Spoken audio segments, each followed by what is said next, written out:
নমস্কার বন্ধুরা, বাংলার পাকশালায় আপনাদের সকলকে স্বাগত জানাই। আজ আমি আপনাদের সঙ্গে ভেন্ডির দারুণ একটি রেসিপি শেয়ার করব। আর এই রেসিপিটি খুব কম সময়ে কম উপকরণ দিয়ে খুব সহজেই রান্না করা যায়। তো চলুন দেখে নেওয়া যাক ভেন্ডি বা ঢ্যাঁড়সের এই রেসিপিটি।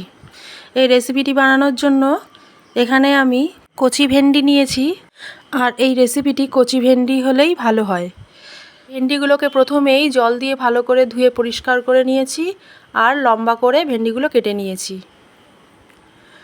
আর এই ভেন্ডির রেসিপির জন্য এখানে আমি 2 চামচ মতন কালো সর্ষে, হাফ চামচ নুন আর হাফ চামচ হলুদ দিয়ে সর্ষেটা ভালো করে বেটে নেব।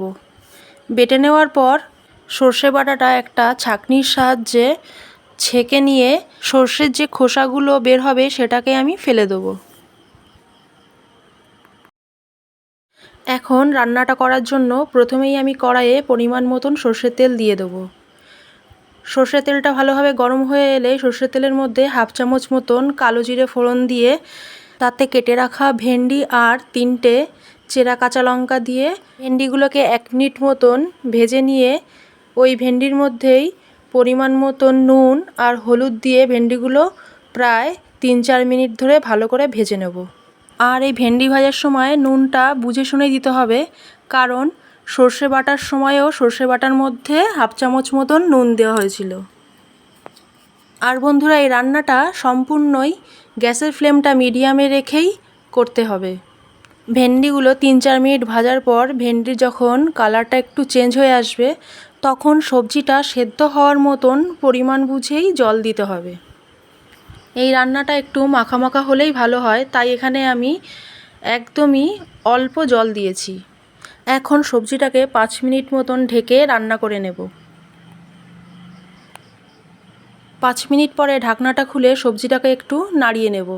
তারপর আগে থেকে যে পেস্টটা রেডি করে রেখেছিলাম সেই সর্ষের পেস্টটা সবজির মধ্যে দিয়ে দেবো। আর স্বাদমতো চিনি দিয়ে দেবো।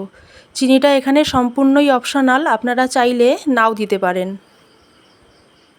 এখন সবজিটাকে ভালোভাবে নাড়িয়ে নিয়ে আরও 10 মিনিট এখানে রান্না করে নেব। এখন আর ভেন্ডিগুলো এখানে ঢেকে রান্না করার প্রয়োজন নেই, কারণ ভেন্ডিগুলো গলে গেলে এই রেসিপিটির টেস্টটা ভালো লাগবে না। এখন ভেন্ডির ঝোলটা শুকিয়ে আসলেই একটু নাড়িয়ে চাড়িয়ে গ্যাসের ফ্লেমটা অফ করে নামিয়ে নিলেই রেডি সর্ষে ভেন্ডি। এই রেসিপিটি যে কোনো নিরামিষ দিনে গরম ভাতের সঙ্গে দারুণ লাগবে। আপনাদের যদি আমার এই রান্নাটি ভালো লেগে থাকে তাহলে লাইক করে দেবেন আর কমেন্টে জানাবেন। আজকের মতো এই পর্যন্তই।